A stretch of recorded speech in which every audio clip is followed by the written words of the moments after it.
एक ऋषि दयानंद की सबसे बड़ी विशेषता, जो पूरा सनातन जगत इस बात को मानता है, और आज तो सभी लोग जो है ना छुप छुप करके कहने लग गए। भाई कोई ऋषि दयानंद का टैग लगा करके ना कहे कि ये बात स्वामी दयानंद ने कही, लोग अपने नाम से आज कह रहे हैं। मैं राम भद्राचार्य जी को सुन रहा था तो वो भी कह रहे थे कि हमारे धर्मशास्त्रों में रामायण में बहुत बड़े पैमाने पर मिलावट हो गई, महाभारत में भी मिलावट हो गई। राम भद्राचार्य आज इस बात को एक्सेप्ट कर रहे हैं, बड़े बड़े धर्मगुरु श्री श्री रविशंकर एक्सेप्ट कर रहे हैं कि शास्त्रों में मिलावट हुई है। लेकिन सबसे पहले इस मिलावट का भंडाफोड़ करने वाला और इतनी कहने की हिम्मत करने वाला कि तुम्हारे शास्त्रों में जो कुछ भी लिखा है वो सर्वांश में सत्य नहीं है, ऐसा कोई महापुरुष आया तो केवल महापुरुष ऋषि दयानंद सरस्वती थे। कितना बड़ा काम किया। रामधारी सिंह दिनकर ने कहा, स्वामी दयानंद से पहले ये हिंदू फुसफुसिया जीव था। बड़ा विचित्र शब्द प्रयोग किया संस्कृति के 4 अध्याय में। फुसफुसिया जीव था। फुसफुसिया का मतलब, कहते हैं कोई ऐसा जंतु जो खड़ा ही नहीं हो सकता, जिसकी बैकबोन काम ही नहीं करती, जिसके शरीर में बैकबोन है ही नहीं तो खड़ा कैसे होगा। बस वही स्थिति हिंदू समाज की थी स्वामी दयानंद जी महाराज से पहले। कोई भी विधर्मी, कोई विदेशी हमारे धर्म पर, हमारी संस्कृति पर, हमारे महापुरुषों पर जब आक्षेप करता था, प्रश्न करता था, तो हम शर्म से गर्दन नीचे झुका लिया करते थे, उसकी आंखों में आंख डाल करके जवाब नहीं दे पाते थे और केवल ही करके दांत फाड़ते रह जाते थे। ऋषि दयानंद जी महाराज ने आकर के हमारी रीढ़ की हड्डी को वो मजबूती दी है।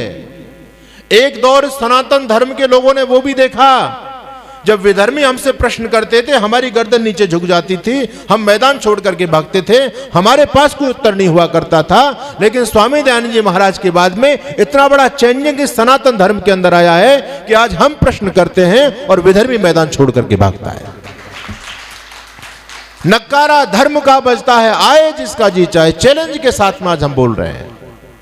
ये किसका बल है, किसका प्रताप है? और केवल हमारे समाज के लोग ही नहीं है, जो भी सनातन धर्म की सेवा कर रहे हैं, यानी जो भी हिंदुत्व की लड़ाई लड़ रहे हैं, सबके यदि पीछे कोई खड़ा हुआ महापुरुष है जिससे उनको संबल प्राप्त हो रहा है, तो वो महापुरुष केवल और केवल ऋषि दयानंद सरस्वती है। यति नरसिंहानंद जी का नाम आप सभी जानते ही हैं, बहुत, जिन पर 500 करोड़ का फतवा जारी है। पता है आपको?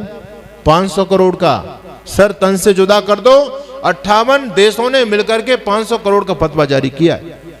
कई बार आतंकवादी आ चुके मारने के लिए, योगी जी ने अच्छी सिक्योरिटी उनको दी हुई है तो वो बचे हुए हैं, नहीं अब तक उनका काम तमाम हो गया होता।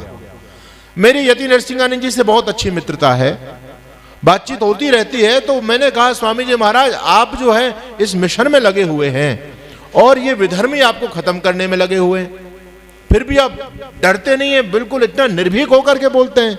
ये निर्भीकता, धर्म के लिए समर्पण, ये जो है ना हिंदुत्व को बचाने का और विधर्मियों की दुनिया में खलबली जो आपने मचा दी है, ये जज्बा आपको कहां से प्राप्त हुआ?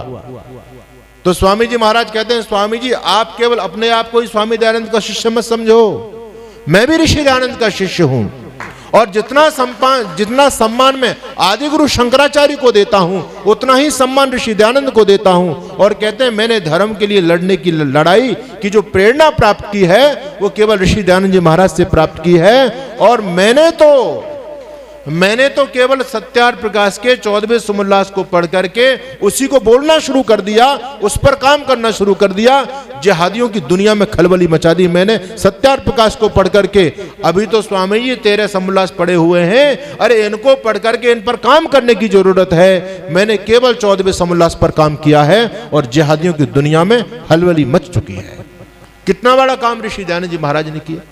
वो कहते हैं, क्या स्वामी दयानंद जी महाराज से पहले किसी व्यक्ति ने कुरान पर 2 शब्द लिखने की हिम्मत की थी? क्या बताओ?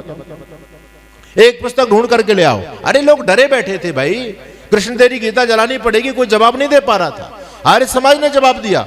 और कुरान पर लिखने की बात तो भूल जाओ, उसके बारे में सोचना भी लोग नहीं चाहते थे कि भैया कुछ करेंगे तो मार दिए जाएंगे।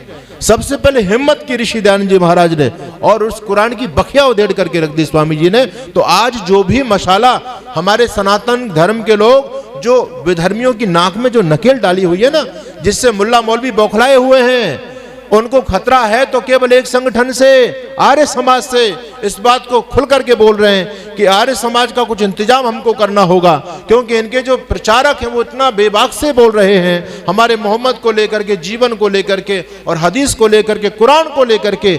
हम लोगों के पास में उनके तर्कों का कोई जवाब नहीं है। इस्लाम जगत को यदि भारत में पैर जमाने हैं और इन हिंदुओं को कन्वर्ट करना है तो सबसे पहले आर्य समाज का जवाब हमको खोजना पड़ेगा, आर्य समाज का सामना हमको करना पड़ेगा, तब जाकर के हिंदुओं को कन्वर्ट कर पाएंगे। ये मैं नहीं कह रहे, मुल्ला मौलवी कह रहे हैं आज के समय में। तो जो भी हमारे सनातन धर्म के लोग हैं वो आज सनातन धर्म की सेवा कर पा रहे हैं तो केवल ऋषि दयानंद जी महाराज की कृपा से कर पा रहे हैं।